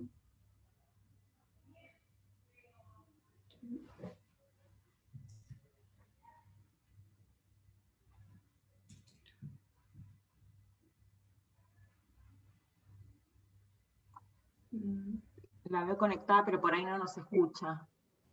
¿Hola? Ahí está. Ahí está. Bueno, entonces, bueno, en primer lugar agradezco la invitación y celebro estas reuniones porque creo que nos sirven para escucharnos, para darnos cuenta de lo que nos pasa a todas por fuera de los números que podemos mostrar, las que venimos trabajando. Me parece que hay muchas más cosas que pasan, esos micromachismos, esas microdesigualdades que mencionó Erika, y que creo que se detecta mucho más en este tipo de reuniones. Entonces, yo quería hablar no tanto de qué nos pasa a las mujeres como sujetos de la ciencia, que creo que los números los mostró claramente Victoria y los mostró Erika, la ausencia de las mujeres en los lugares de gestión fundamentalmente, en las categorías más altas, tanto en las universidades como en las instituciones de ciencia y tecnología. Pero ¿qué nos pasa como objeto de la ciencia? Algo que mencionó Erika y que a mí me gustaría profundizar, ¿no? ¿Dónde están las mujeres? Y por tanto, si hablamos de animales, ¿dónde están los animales hembras en las investigaciones? Y esto que se empezó a estudiar hace unos años y no tantos, es algo que es muy interesante porque en general en los trabajos de investigación, y si uno mira en farmacología hablamos de 5 trabajos en ratas machos por 1 en ratas hembras, en fisiología de 3,7 a 1, en neurociencia de 5 a 1, etcétera, etcétera, muestran que se elige el animal macho para estudiar. ¿Y por qué se elige el animal macho? Bueno, hay cosas que son como muy claras, ¿no? Es más económico. Si yo trabajo, perdón, con un solo sexo, voy a tener un menor presupuesto, ¿no? Voy a gastar menos. Eso, más de países como los nuestros, claramente es una razón. La otra es la metodológica. Las hembras, como las mujeres, son más complicadas, ¿no? Las hembras ciclan, tienen un ciclo hormonal, y entonces poder estudiar a las animales hembras habla de una mayor variabilidad, que a veces se resolvía castrándolas, ¿no? Haciéndolas, de alguna manera, haciéndolas más parecidas a los machos. Tenemos más tiempo para trabajar, necesidad de mayor cantidad de animales, volvemos al tema económico y presupuestario, entonces era más sencillo, y entonces trabajamos con ratas machos porque es más barato, es más sencillo. Pero hay una cosa más conceptual, que parte de algo que también dijo Erika, que viene desde la antropología, ¿no? ¿Quién era el ser humano cuando inicia la antropología? Bueno, era el varón blanco occidental, y eso definía, y lo demás se tenía que ir adaptando, o se describía como diferencia de lo que era el modelo. Cuando uno elige solo animales machos, está diciendo, de alguna manera, que mi organismo modelo representa a la especie. Y en esa representación del macho de la especie hay toda una decisión ideológica, ética, etc. Entonces, los organismos, modelos que se eligen en la experimentación, o por lo menos que se eligieron durante muchísimo tiempo, en realidad representan solo una fracción de la biodiversidad que existe en la naturaleza. Pero esto, que no fue algo que, aunque a nosotros nos parezca absolutamente trivial, no lo fue. No lo fue durante muchísimos años, y recién después del año 2005, 2006, empiezan a aparecer artículos que cuestionan ese tema. Empiezan a decir, bueno, ¿qué pasa? No todo, las hembras no se comportan igual que los machos, y eso es importante, sobre todo cuando hablamos de biología y de ahí a la biomedicina, para tomar decisiones en salud. Fíjense que de los 10 medicamentos que se retiran por el organismo, por la FDA en Estados Unidos, desde el año 1997, 8 de ellos eran más dañinos para las mujeres que para los varones. De 10, 8, el 80%. Entonces, lo que se hace en los laboratorios, en los estudios de biología experimental, va a pasar bastante a lo que se hace en los estudios clínicos y en todo lo que es el tratamiento de enfermedades, cuando no se toma en cuenta la biodiversidad de los seres humanos. Fíjense, en la percepción del dolor es muy distinto en varones que en mujeres. Sin embargo, en los artículos de la revista Pain, de la revista Dolor, una de las revistas más importantes de estos temas, en el año 2019, de 71 artículos, solo 3 estaban tomando a ambos sexos como en sus experimentos. Por ejemplo, dentro, sobre todo, en temas como que están asociados a la neurología, donde, por ejemplo, los diagnósticos de ansiedad y depresión son 2 veces más frecuentes en mujeres que en varones, tenemos que en los estudios en hembras son mucho menores la cantidad de estudios en hembras que en machos. Lo mismo, por ejemplo, en los desórdenes tiroideos, donde hay 7 a 10 veces más casos en mujeres que en varones, tenemos más o menos la misma cantidad de estudios en hembras o en machos, teniendo en cuenta que cuando uno va a ver, hay muchísimos más casos de estas patologías en las mujeres. Y otro tema muy importante, por ejemplo, es el estudio de las drogas que impactan el comportamiento, donde hay poquísimos estudios en animales hembra, donde claramente los impactos en los comportamientos son totalmente distintos si se toman en cuenta o no la biodiversidad. Son muchos los artículos que están saliendo sobre esto, pero también ha empezado una exigencia, tanto de los organismos financiadores como de parte de las revistas científicas, de exigir cuando se manda un trabajo a publicar o cuando se presenta un subsidio, de que se hagan con ambos sexos.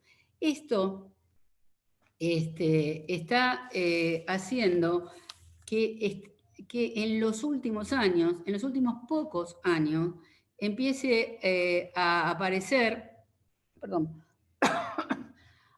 trabajos que se realizan en ambos sexos y, por supuesto, también esto va a llevar a impactar en los estudios clínicos que todavía, cuando se toma los pacientes que van a ser incluidos en los estudios, hay una menor cantidad de mujeres en casos, por ejemplo, como el HIV, un 35% en promedio, en los estudios sobre cardiología, un 39% promedio, etc.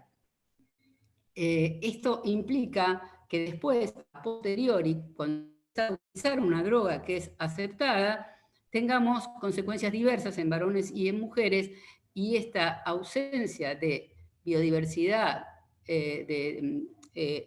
tanto en los estudios básicos, en los laboratorios, como en los estudios en seres humanos, impliquen enfermedades que a lo mejor son menos estudiadas porque implican más mujeres que varones, o que son incorrectamente estudiadas o dejando de lado las diferencias.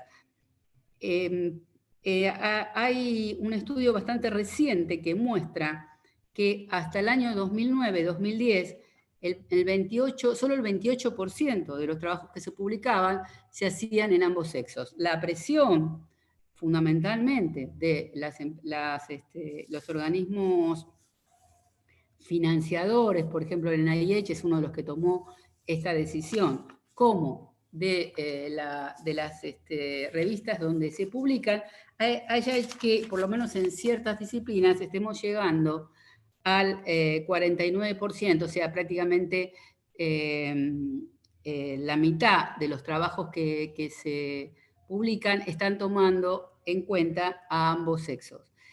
Esto es algo que quizás no esté tan difundido, hay que buscarlo para hacerlo, pero nosotros tenemos que tomar en cuenta, porque eso es una consecuencia no tanto a nosotras como mujeres científicas, como mujeres docentes, pero claramente para todas las mujeres en general, porque va a impactar en las drogas, los tratamientos, etcétera, fundamentalmente si estamos pensando más hacia la biomedicina. Pero en todo lo que es comportamiento, también va a impactar, por supuesto, en las políticas públicas, en las políticas asociadas no solo a la salud, sino también a la educación, al trabajo, etc. Entonces creo que es un tema que cuando discutimos la situación de las mujeres y las diversidades en la ciencia, en la tecnología, en la universidad, creo que también lo tenemos que incluir, porque los datos que presentó Virginia, los datos que presentó Erika, que ahora están relativamente popularizados, que la situación discriminatoria hacia las mujeres y las diversidades en estos organismos están siendo conocidos. Ahora el jueves tenemos el Día de la Niña y la Mujer en la Ciencia, que lo tenemos desde fines del año 2015 por las Naciones Unidas, más el 8 de marzo, el Día Internacional de la Mujer, más la gran discusión que empieza a salir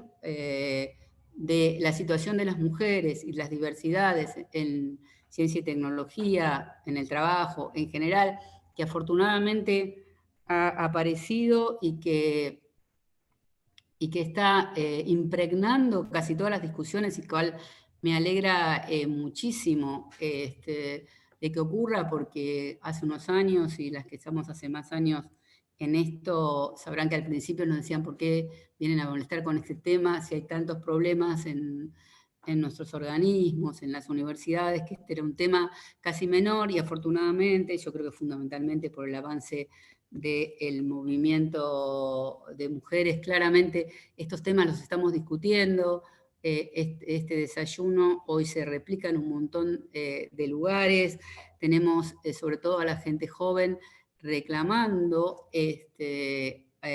lo que corresponde, y como dijo Erika, la pandemia puso sobre la mesa el tema del uso del tiempo en las mujeres en general, en la ciencia y tecnología también, el tema de la menor cantidad de trabajos enviados por mujeres durante este año, y por lo menos con gran protagonismo de mujeres. Todo eso puso en evidencia algo que por supuesto estaba, que empezó a estar en todas las discusiones. Pero el otro tema, yo creo que también es muy importante, porque si no parece tan natural de que entre en discusiones, no vemos, o sea, la gente en general no ve que hay menos inclusión de hembras, de mujeres en el caso de los estudios clínicos, pero me parece que es algo que tenemos que alertar.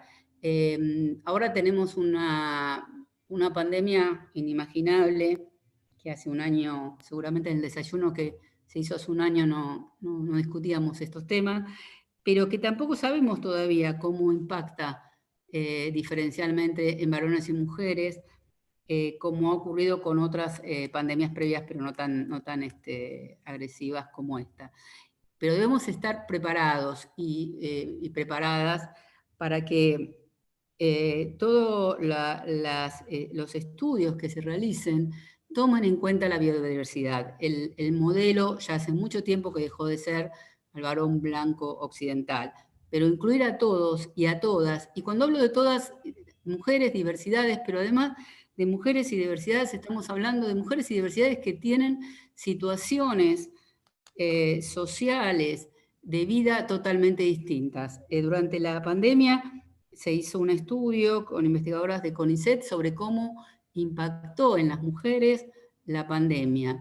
Y claramente el impacto, en muchos de los temas que mencionó Erika están, pero no fue igual dependiendo de la situación social, su relación con el trabajo, si tenía relación de dependencia, si era independiente, tipo de trabajo, rural, urbana. Bueno, son muchísimas las características, los aspectos que tenemos que tomar cuando hablamos de qué le pasa a las mujeres, qué le pasa a las diversidades. Y si vamos a la mujer, a las diversidades como sujetos de la ciencia, tampoco es lo mismo. Tampoco es lo mismo lo que le pasa a una mujer urbana, una mujer que está en los centros donde hay más desarrollo científico-tecnológico. Como ustedes saben, en nuestro país, si bien hay una cantidad de investigadores por cada 1000 personas de la población económicamente activa, relativamente buena para Latinoamérica, teníamos 3, ahora tenemos 2,5, lo ideal hubiera sido que se hubiera cumplido el plan 2020 y tuviéramos 5, o sea, si nos comparamos con un país europeo que tiene 9, 10, es muy poco, pero alrededor de los grandes centros urbanos tenemos esos números. Sin embargo, vamos al interior y hay lugares donde hay muy pocos investigadores y están diseminados y cuesta reunirlos en lugares donde tengan mejor acceso a equipamiento, etc. Entonces, ahí nosotros cuando hacemos los estudios generales, los estudios que vemos porcentaje de mujeres por categoría, según edad, etcétera, no lo estamos tomando en cuenta y creo que es uno de los temas que también tenemos que empezar a mirar cuando miramos la situación ahora de las mujeres como sujeto de la ciencia. ¿Qué pasa? ¿Cuál es el acceso a la universidad? Si yo nazco en un lugar aislado, ¿qué me pasa a mí? ¿Es igual que mi hermano varón, mi familia me va a privilegiar igual para que yo estudie, cuando sobre todo puedo privilegiar a uno y no a todos? Bueno, todas esas cosas que impactan en el acceso de las mujeres, a pesar de que en la Argentina el 53% de los investigadores e investigadoras son mujeres, decididamente tendríamos que ver cómo impacta en forma federal y en los distintos grupos sociales. Y creo que eso es muy importante, quiénes llegan a la universidad, quiénes se pueden mantener en la universidad, cómo va transcurriendo la carrera de una mujer que llega, pero que su ámbito familiar o social no privilegia que ella continúe. Entonces, todos esos temas que creo que ahora ya tenemos los grandes números, ya vimos cómo evolucionó a través de los años, ya sabemos que están ausentes, ya sabemos que les cuesta llegar.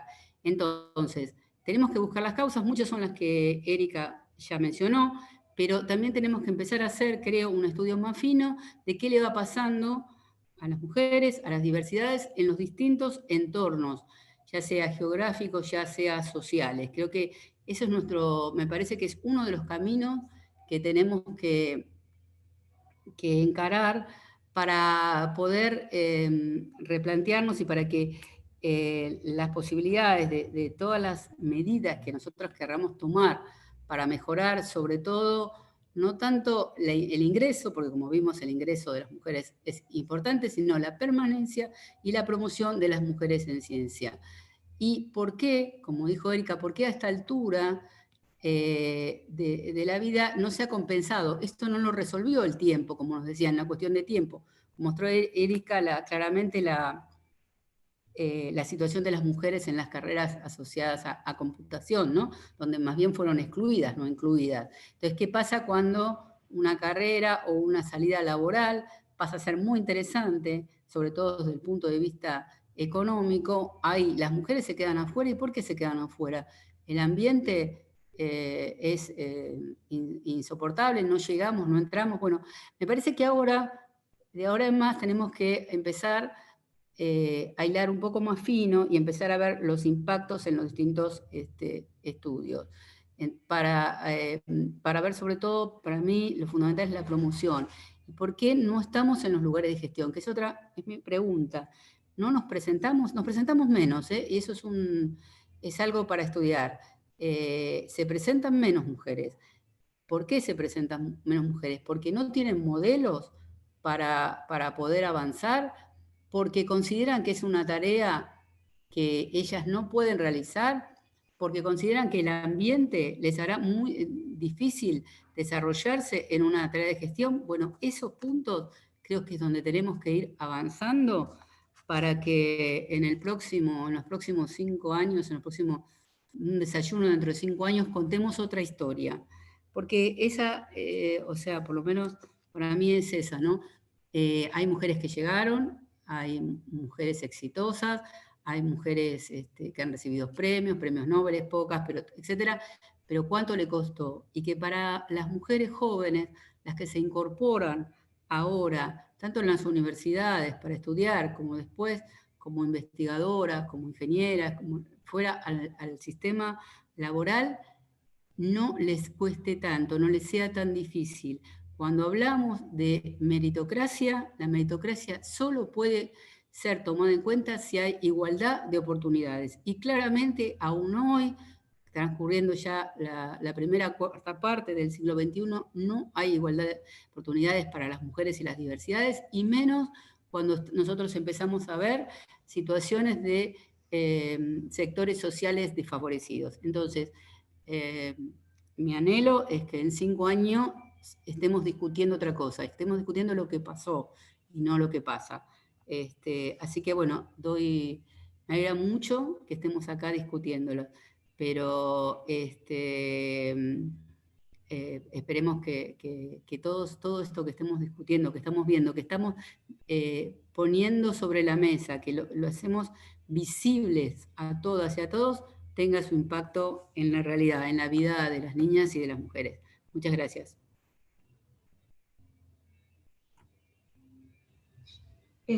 Bueno, buenísimo, Ana, la verdad que muy interesante pensar la diversidad de géneros, o sea, en las charlas que hemos tenido como hacedoras o participadoras en el proceso de generación de conocimiento, pero también a su vez como objeto y sus implicancias, así que gracias por también poner ese acento. Y bueno, como estamos un poco más ajustadas de tiempo, me parece que lo ideal y un poco lo que nos va a aportar más es abrir el debate general para las oradoras y bueno, las distintas participantes.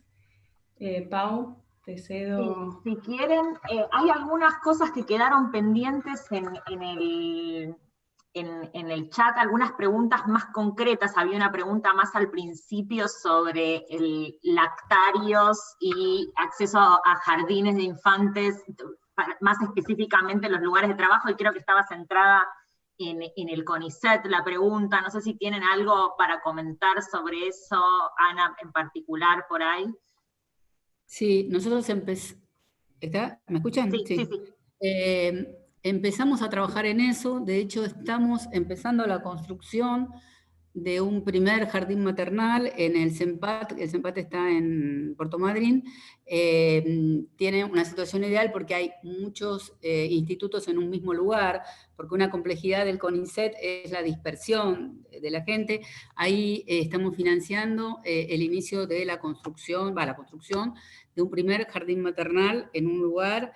Estamos viendo la semana pasada, la antepasada, estuve en Rosario y hablamos con el rector de la universidad para la posibilidad de que las becarias y becarios también, porque justamente empecemos a hablar de maternar y no de licencias por maternidad y paternidad, hablemos maternidad, de maternar, de investigadores y personal técnico, obvio, de CONICET, que no tiene cargos docentes, pueda tener acceso a el jardín maternal donde tienen acceso a los docentes. Estamos viendo, la solución no es sencilla porque no estamos todos en un mismo lugar, pero empezamos a trabajar en eso. Ya tenemos, si alguien pone acá a nivel, es complejo lo del jardín maternal a nivel de legalidades, sí, tenemos que ver, es complejo, un jardín maternal implica muchísimas cosas, no una construcción, sino el tema de las docentes, los seguros, etc. Empezamos ahí porque hubo una demanda directa de un grupo de mujeres, de trabajadoras del CONICET, ahí en el CEMPAT. El CEMPAT tuvo hace muchos años un jardín maternal, lo habían sacado, entonces estamos ya construyéndolo, y la idea es seguir avanzando con respuestas que no son iguales en todos los lugares, porque a lo mejor un lugar que tiene muy poquita demanda, no hay que hacer un jardín, pero podemos hacer algún tipo de convenio, ya sea con universidades, con sindicatos, etc. En eso estamos. Fue un año muy difícil, fue un año pasado de atajar penales más que todo, y tratar de que la gente no estuviera mal, pero la idea es seguir avanzando. Empezamos ahí en el CEMPAT, el otro día lo estuvimos charlando en Rosario, y vamos a ir viendo en distintos lugares. Bien, porque relacionado un poco con eso, gracias Ana, y por ahí más pensado en los datos que mostró Erika, había una discusión en el chat sobre cuánto es, digamos, voy a ponerlo muy entre comillas, el efecto de la maternidad. Decían si es el único o no es el único, digamos, uno de los únicos frenos. No sé si estoy transmitiendo exactamente bien lo que querían decir las personas que habían hablado, pero era un poco esa la idea. No sé, Erika, si ustedes lo tienen medido de alguna manera concreta en alguno del estudio que mencionaste. Mira, a mí me interesa tomar la palabra ahí porque en realidad la maternidad, si bien es un hito importante en la vida de muchas mujeres, primero que no todas las mujeres somos madres, y no es el hito exclusivo de discusión de género. Entonces sí, estoy de acuerdo con quien observaba que la maternidad no es el único obstáculo. Si bien es cierto que durante la edad fértil hay una demanda de cuidado muy, muy grande para las mujeres, y generalmente es el momento donde tiene que hacer el salto en su hoja de vida para pasar a escalafones superiores de las diversas carreras, o tiene que concursar por un puesto estable, o cualquiera de estas decisiones profesionales está solapada con esa etapa de fertilidad donde las mujeres que desean o que tienen hijos lo hacen. Pero hay un montón de estudios que muestran que eso no es digamos, la causa excluyente del retraso en las hojas de vida de las científicas. Y también es cierto que aquellas que no son madres y que son divorciadas o que están solteras, tienen un desempeño, hay algunos estudios que muestran eso, en su hoja de vida parecido a los varones. El tema es que los varones todos tuvieron hijos, y todos tuvieron mujer, una, dos, se le quebró la cadera a la madre, la internaron, y las hojas de vida de ellos son todas iguales, calcadas, y las de las mujeres están todas afectadas por esos eventos. Convivencia con un padre mayor o madre mayor que se tuvo que ir a vivir junto, se juntó con un señor que tiene un par de hijos, o sea, va más allá de la maternidad. Y en general, cuando uno ve en el uso del tiempo, la transferencia de la tarea de cuidado es la pareja, no el evento de la maternidad. O sea que cuando una mujer se junta con un varón, la parte de la carga del cuidado, el varón se la transfiere a su compañera mujer. Por más que sea una persona autónoma y por más que no tengan hijos. Eso es lo que se ve en muchas historias de vida. Es cierto que bueno, eso cambia, y muchas veces también nos dicen, no, bueno, pero eso está cambiando. Eso está cambiando en un ámbito de la sociedad donde están la mayoría de las personas que se dedican a la ciencia y tecnología, que son las personas ilustradas, de clases de capas medias. Entonces ahí hay varones que están cambiando un poco y seleccionando algunas tareas de cuidado para hacer. Pero si uno mira, por ejemplo, los sectores populares, eso no ha cambiado casi nada, y si mira los sectores altos tampoco, son muy estereotipados, y si mira el uso del tiempo en general, en los últimos 20 años cambió más o menos en media hora, y eso se debe a las tecnologías y no a una mayor corresponsabilidad de los varones. O sea que hay que trabajar. Gracias, Erika. Sí, acá estaban acotando en el chat, no llego a leer todo con detalle, pero en el chat estaban acotando varias cosas por el estilo. Y nos pedía la palabra Silvia Braslaski, y con ella, después de que hable ella, le podemos dar la palabra a cualquier otra que quiera charlar en los 5 minutos que nos queda. Silvia, si quieres activar tu micrófono. Creo que está activado. ¿Me escuchan? Sí, perfecto. Buenos días. Yo quisiera señalar que ha habido estudios súper extensos a lo largo de varios años en la vida académica en Alemania, que por cierto es muy diferente de la Argentina.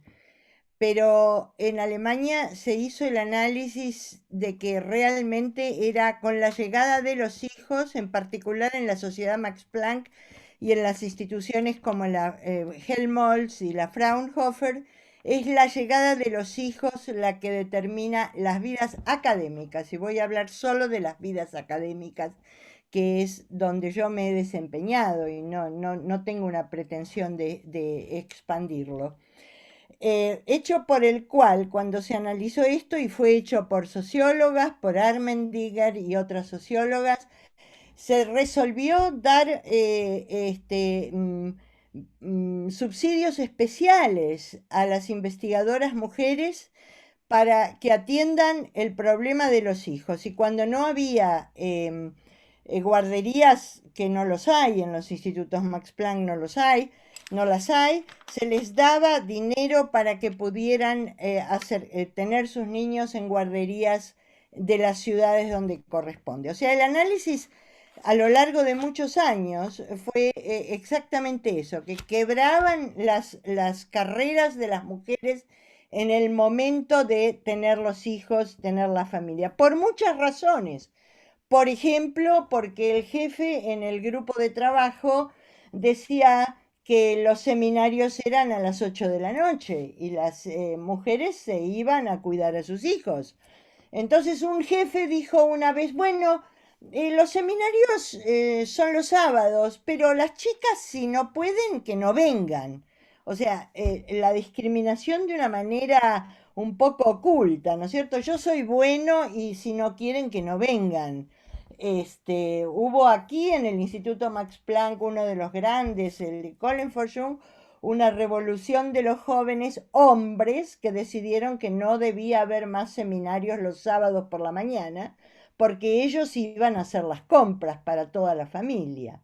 De modo que este concepto de la responsabilidad en la casa, la atención a los mayores y no solo a los hijos, a los padres, a las madres, que se rompen la cadera o cosas así, se ha tenido en esos aspectos muy en cuenta. Y yo quisiera dar un número y luego dejo la palabra. En las universidades alemanas, las profesoras aumentaron de un 7% en el 94 a un 21% en el 2013, en las universidades alemanas, como profesoras. Y como mujeres liderando grupos de trabajo, en el año 2014, en la Sociedad Max Planck, hay el 21%, o había el 21%, en el 2014, cuando yo entré en el año 76, había menos de un 2% de mujeres en liderazgo. O sea que hay ciertos avances, solo quería dar estos números para un poco para comparar, pero creo que sigo insistiendo en que se produce una quiebra muy grande cuando se tienen los hijos. Yo misma, que llegué a Alemania con hijas de 7 y 8 años de edad, sufrí enormemente el tema de los hijos. La escuela terminaba a la 1 del mediodía y yo tenía responsabilidad de un grupo de trabajo con un idioma diferente, etcétera, y atender a los hijos era un tema muy grave. Y eso ha cambiado, ha ido cambiando, o sea, se puede cambiar, y también en la Argentina, creo. Nada más. Gracias, Silvia. No sé si Ana o Erika quieren comentar algo, si no tenemos una última pregunta. Sí, creo que, bueno, es cierto lo que dice Silvia, pero las realidades son distintas. La cantidad de hijos que se tienen en Alemania, o sea, las respuestas, además de, por supuesto, los presupuestos que se manejan, ¿no? Es complejo. Igual, hay más mujeres en ciencia y tecnología en Argentina. Pero bueno, el pasaje es complejo y como dijo Erika, tenemos el tema de los hijos, pero tenemos el tema de las personas mayores, ¿no? La mujer es la mayor usuaria de los sistemas de salud, pero no para sí misma. En general, porque lleva a los hijos o porque y las hijas, porque lleva a los padres. Entonces, ese punto que quizás sí está empezando a cambiar, pero claramente no está cambiando igual para todas las mujeres. Entonces, ese es el otro punto que nosotros tenemos que ver. Y ver también con políticas públicas, ¿no? El tema de las escuelas, la escasez de escuelas con jornada doble, escuelas públicas. En algunos países, como en Francia, hay extensión horaria que le permite a las padres en general, pero en general son las madres, retirar 1 hora y pico más tarde a los niños que se quedan haciendo la tarea o cosas por el estilo en la propia escuela, porque yo siempre digo que uno a las 5 de la tarde se convierte en calabaza y sale corriendo a algún lugar. Bueno, eso, que a lo mejor en algunos lugares la resolución es distinta, donde hay más familiares, donde hay una familia que se ocupa, pero las jóvenes ahora tienen a sus mamás que también trabajan, ¿no? O sea, las realidades van cambiando, y para eso tenemos que tener nuevas respuestas, ¿no? Algunas son culturales, las más difíciles, otras son con políticas públicas. Bárbaro, gracias, Ana. Y voy a cerrar le voy a dar la palabra a Valeria Levi, que estaba haciendo una pregunta en el chat que va un poco más hacia la acción, me parece. Así que, Valeria, si la querés repetir para todos. Hola, gracias, Pau, y bueno, gracias a las oradoras por estar acá. La pregunta va fundamentalmente o más orientada a Ana. Quería preguntar fundamentalmente ella qué opina, por qué en las últimas elecciones a directorio de CONICET los miembros que elegimos nosotras mismas resultaron ser todos varones. Sabemos que fueron más candidatos hombres que mujeres, pero eso terminó en una configuración de CONICET donde las mujeres investigadoras no terminamos de estar representadas. No lo digo como una queja, sino como una mirada al futuro, porque tenemos un tiempo para construir esas candidatas. Me parece que estamos en un área donde tenemos pocas referentes mujeres políticas como vos, Ana, por ejemplo, y entonces quería pensar en, bueno, qué tareas, qué cosas podemos ir haciendo para que, por ejemplo, en las próximas elecciones de CONICET esto no vuelva a pasar. Bueno, es cierto, hubo de las 2 áreas, de 5 candidatos, hubo una sola candidata mujer, que no salió, creo que salió última. Eso es lo que yo decía, es por qué las mujeres no se presentan, ¿no? Ese es un lugar a preguntarnos, ¿no? Porque a lo mejor, si hubiera habido más candidatas mujeres, se hubieran votado. Nosotros, cuando yo entré al directorio de 8, una sola era mujer, la representante de la industria. Ahora tenemos también la representante de las provincias, la doctora Luz Lardone. Sí, una es empezar a pensar en otro directorio, ¿no? Porque tampoco están representados parte de los trabajadores y trabajadoras del CONICET. Lo federal es más o menos, ¿no? Eso, una posibilidad de cambio. Pero además, me parece que hay que trabajar un poco, una cosa que a mí me llama la atención, por ejemplo, es que haya tan pocas mujeres en el cargo superior. Y la otra es hacer un estudio, y una de las cosas que pasa es que se presentan menos. No hay tanta discriminación en la evaluación, pero se presentan menos. Entonces yo creo que ese trabajo no es un trabajo de un día, es un trabajo que si a mí me costó mucho más llegar acá, a lo mejor hasta acá está bien, ya llegué acá y no tengo además ganas de estar en un cargo que me demanda más tiempo. Entonces, primero hacia futuro es facilitar la carrera de las mujeres, ¿no? Porque si yo a cuidar a los chicos, llevar a mi papá al médico, dirigir un grupo de investigación, dar clases, le tengo que agregar una tarea de gestión, bueno, hay que pensarlo, ¿no? Cuando está resuelto los horarios, lo que mencionaba Silvia, me acuerdo, yo una vez hablando con un decano de mi facultad, me dice, no, acá no discriminamos, y yo lo primero le pregunté, ¿vos a qué hora haces las reuniones, no? Las reuniones importantes, cuando tenés un nene o una nena chiquita, no es que debes, tenés ganas también de estar con tus hijos, no es que no es solo un deber. Entonces me parece que hay cosas que hay que ir cambiando, y me parece que también dentro de los propios grupos, ¿no? de compañeras y compañeros, incentivar, empezar a ver las personas las mujeres que tienen las ganas, la pasta, y empezar a decir, bueno, queremos que ella esté, no sé, los cupos en ciencia son algo que a todo el mundo les hace mucho ruido, pero por lo menos discutámoslos. Digamos, ahora por ejemplo la Universidad de Buenos Aires, y creo que hay otras universidades también, que puso que en las listas, que este año hay elecciones, tiene que haber equidad de género, o sea, tanto varones como mujeres en los 3 estamentos. Yo creo que eso tiene que empezar a forzar un cambio, ¿no? Porque van a estar como candidatas, esperemos que, creo que es alterno, no es que las van a poner a todas abajo, y 8 varones arriba y 8 mujeres abajo, pero me parece que todo eso va a empujar a un cambio, pero es difícil, después de haber tenido una carrera que nos costó mucho más tener ganas, ¿no? De tener otra actividad, pero me parece que tenemos que empezar ahí está que la UNAC también lo hizo. Creo que eso es importante, ese es un punto importante. Y lo otro, bueno, ver entre nosotras qué nos pasa, por qué no nos presentamos, además de las micro discriminaciones que hemos sufrido en un montón de momentos. Bueno, muchísimas gracias. Esto da para seguir debatiendo horas y horas, pero habíamos puesto el límite de las 11 porque, bueno, está un poco complicado estar tantas horas adelante de la pantalla. Las voy a dejar con Fernanda para que haga el cierre, con la esperanza de que el año que viene nos veamos en vivo en algún lugar para tener un café, tener algo, pero además poder vernos cara a cara, que siempre es más, por lo menos a mí me parece más agradable. Fer. Gracias, Pau. Bueno, a todas, gracias por participar, todos. Y les quería comentar que lo que tratamos de hacer fue en un documento que les vamos a enviar por correo, recopilar información de eventos locales, con locales me refiero a regionales, en Argentina sobre todo.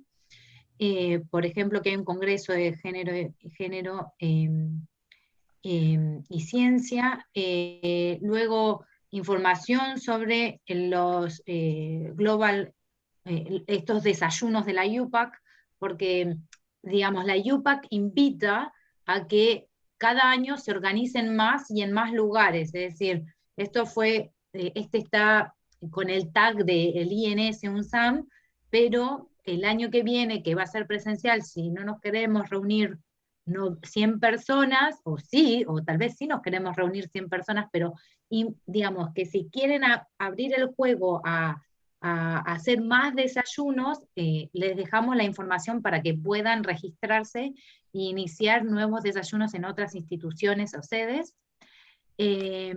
Luego también les damos información sobre redes, páginas web de las oradoras o formas de contactar distintas cosas que las oradoras han mencionado, y por último, bueno, libros de mujeres y ciencia, y las invitamos a que nos envíen por correo o que directamente agreguen en el recursero material que les parezca relevante, que nosotras no hemos encontrado por nuestro tiempo limitado y conocimiento limitado del tema, porque eso es lo más importante, es decir, ninguna de nosotras somos, digamos, hablo por mí, yo no soy experta en el tema, solo trato de informarme y ayudar a difundir esa información que encontré.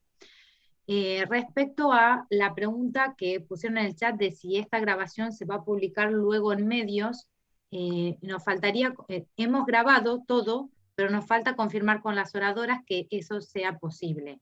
Entonces, una vez que hayamos tenido la respuesta de todas las oradoras, veremos la decisión. Y bueno, La última cosa que quería mencionar es, la IUPAC lo que nos invita, y nos invita a todos, es a la acción, digamos, más allá como cierre del desayuno es a la acción. Creo que claramente desde la parte pública o política, las políticas de Estado son necesarias para cambiar cuestiones drásticas, pero bueno, podemos nosotras desde nuestro lugar de trabajo tratar de ir generando el cambio, y creo que esa es mi propuesta. Respecto al desayuno del 2022, en principio esperamos que sea presencial en la CONEA, y ahí Paula luego las contactará. Es decir, el motivo de hacer la preinscripción con un formulario era también para contar con sus emails y poder luego mandarles información. No es nuestra intención acosarlos y claro, digamos, solamente mandaremos un email más con la información del recursero y nada más. No es que vamos a estar utilizando ese email para otra cosa que sea inadecuada. Muchísimas gracias a todas por su participación, sobre todo a las oradoras. Y bueno, yo no tengo, creo que no me olvidé de comentar No, nada. nos vemos el año que viene.